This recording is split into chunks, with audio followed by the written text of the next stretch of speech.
हात जोड्नु सबै हात जोड्नु त तोकिएको दिन र समयमा केन्द्रमा हाजिर हुनेछौँ। हामी केन्द्रमा अनुशासनमा बस्दछौँ। समूह सदस्य तथा विवृक्ष लघु वित्तीय संस्थाको सुरक्षा गर्छौँ।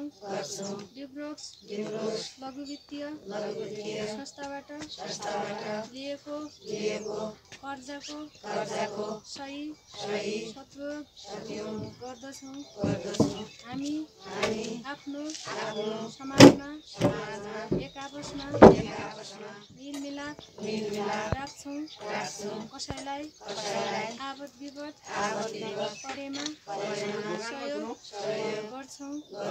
हामी हाम्रो समूहमा आबद्ध तथा केन्द्रका कुनै सदस्यले कर्जा नतिरे सबै मिलेर